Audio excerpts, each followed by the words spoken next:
right, here we go. So the Raiders surprised more than a few people by taking Henry Ruggs as the first receiver in the draft at number 12.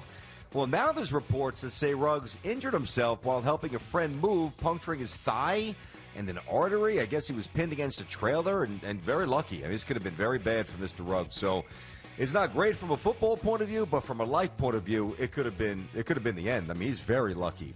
As we know, at Bama, Ruggs was a beast, 86 receptions, over 1,500 yards the past 2 seasons, while teammate Jerry Jeudy, though, had 140 receptions for 2,500 yards during that span. In or out, Ruggs is the best fit at wide receiver for the Raiders at number 12. In essence, did they pick the right guy? I'm going to say inbounds hit to this, BT. Now, they already had Tyrell Williams, who was a Tyrell Williams, who came over from the Chargers, the Los Angeles Chargers, who's a bigger wide receiver. He's good. Like 6'4", he's a good player. Really good. Was hurt last year, but he's good. Yep. I mean, I don't love their tight end situation. I do. Jason Witten? No, Waller. Yes. He's good. Yeah, they got him. I like that kid. I forgot. How did they get him? I think they drafted him in like the 5th round. Maybe. I'll double check that, but he's good. Yeah, maybe whatever. So their tight end situation is it's good, but I don't know. I can't visualize it yet with the tight end situation. But their other slot receiver is Hunter Renfrow, who we all remember from Clemson in the national championship a couple of years ago, who is a steady. He's going to get to where he needs to be. He's got good hands. He can make a play, but he's not a burner. What they needed was a guy who could fly, blow the the doors off. So I'm going to say inbounds to this one, BT, because that's who Henry Ruggs is. Now, this injury notwithstanding, let's hope it doesn't affect his gait and his health coming into this season. But I do think that they have a really balanced offensive attack when it pertains to the skill position players, including when you throw in Josh Jacobs, who is a good runner and also a good receiver out of the backfield. Yeah, by the way, he was a 6th-round pick, not a 5th-rounder. My bad, 6th round. The Ravens had initially drafted him. Remember, he had all sorts of issues with alcohol. He had some drug demons. He was pretty outspoken about that on Hard Knocks. Yes, I do remember that. The kid could play. I mean, the kid's a good player. I think he had 90-something, almost 90 catches last year. The kid's good. I don't love the pick. And I don't trust. I know that it's not fair because, you don't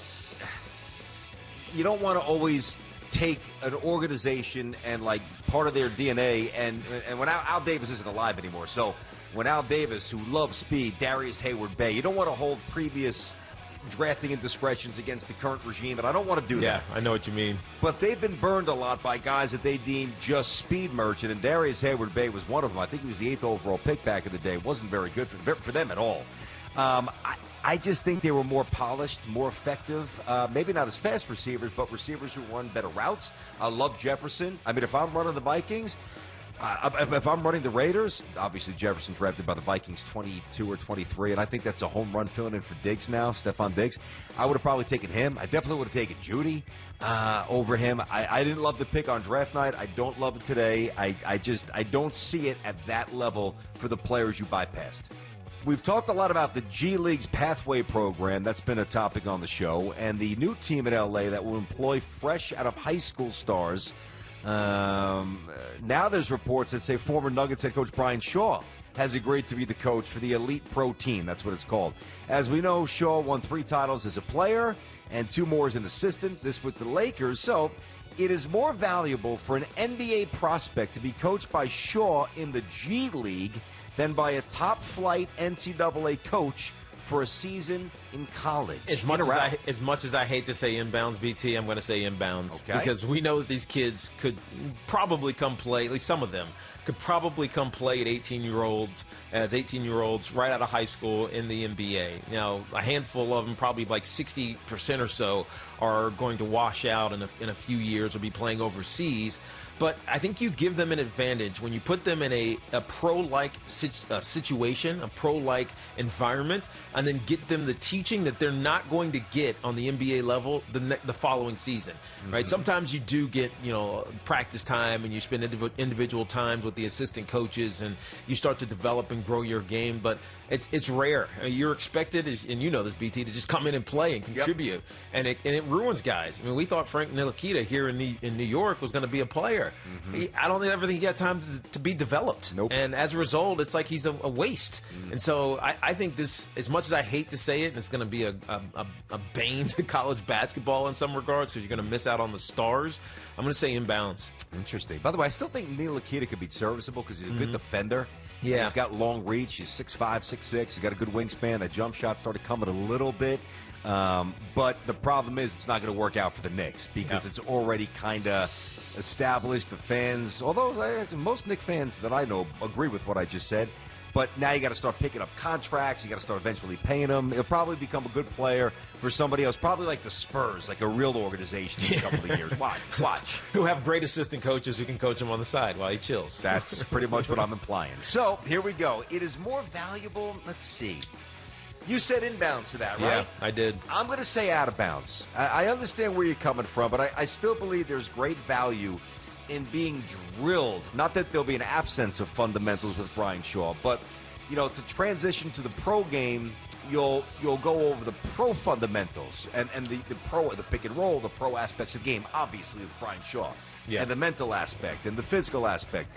But when you're playing college, there's little things that aren't sexy, high school for sure, that don't show up on the highlight reel, but to be able to do the NBA things, you've got to have these fundamentals drilled into you. And think about what we watched with Michael Jordan, how fundamentally sound he was. Yeah, same with Kobe Bryant. Same with Kobe. Yeah. Offhand, pivot foot. That's how you can develop a fadeaway. Exactly. So I am a big believer, even if it's for a year, get on a campus, learn to slowly grow into adulthood a little bit without the pressures of a franchise on you.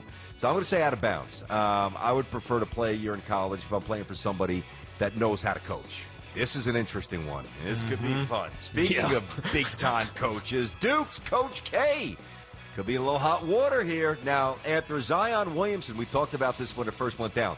He fired his PR firm right before the draft there, and his former agency sued him and filed a motion in court to force Zion to testify about taking improper benefits while he was at Duke. Now, a judge, this is great for us. Let's be honest. We've all been waiting for something like this. Yep. I don't want to put the kid in a rough spot, but we want an answer here.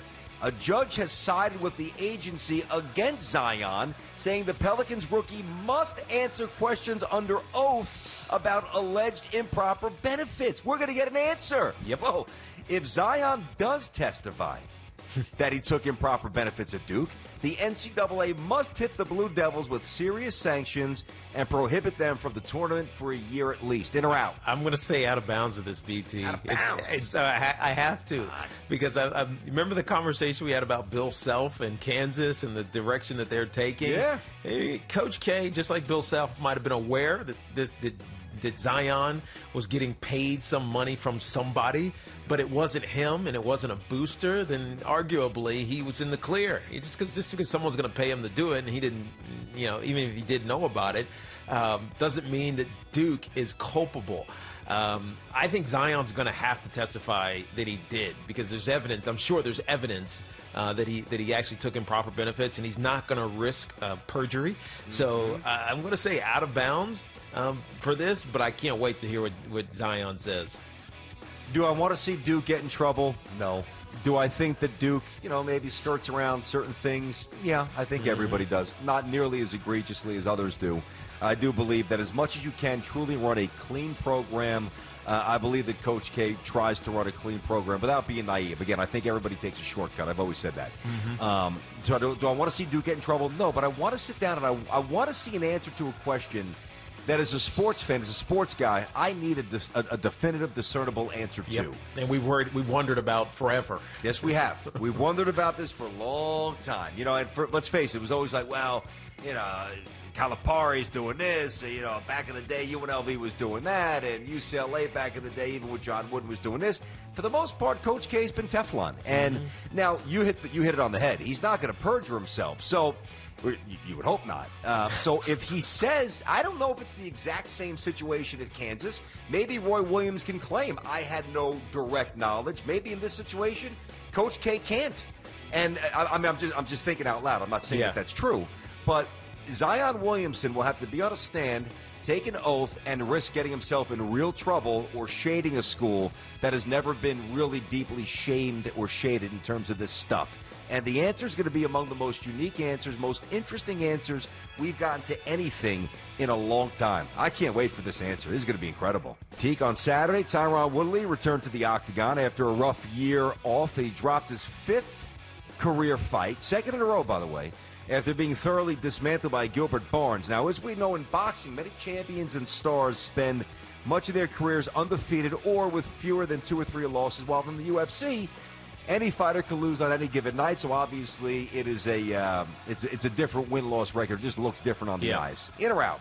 It is good for the UFC that fights and divisions are wide open as opposed to boxing, where 1 or 2 fighters can dominate a division for years. Yeah, I'm going to say inbounds to that, BT, because I think this idea of perfection that is championed in boxing it's unrealistic in a mixed martial arts type of environment. I mean, you can just get caught. Remember our buddy, Chris Weidman, right? He took the knee at the Garden. Exactly. Yeah. He was winning the fight. All he had to do was basically hold on for another round or 2. Maybe even that was the final round. And he shot at the wrong side, took a knee to the noggin, and was out. Yep. So exactly. I think that's the nature of the sport. So I'm going to say inbounds. Oh, boy. You might have to make me change my opinion on this. That's a really good angle. I'm going to say out of bounds, though. I'm going to say out of bounds in this regard. And this is very shallow, admittedly, because given the martial arts, when it's basically certainly bare knee or bare elbow and close to bare knuckle compared to what the boxers wear. Yeah, you could clip somebody. You could be winning the fight. You clip them in the temple. Lights out. Fight's over. I get it. So the losses are going to pile up.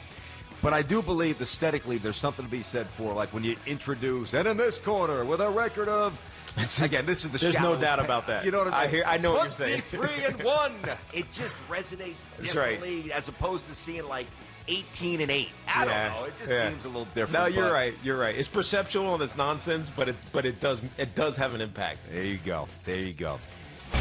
Tune in next time for another edition of Inbounds or Out of Bounds with Tiki and Tierney.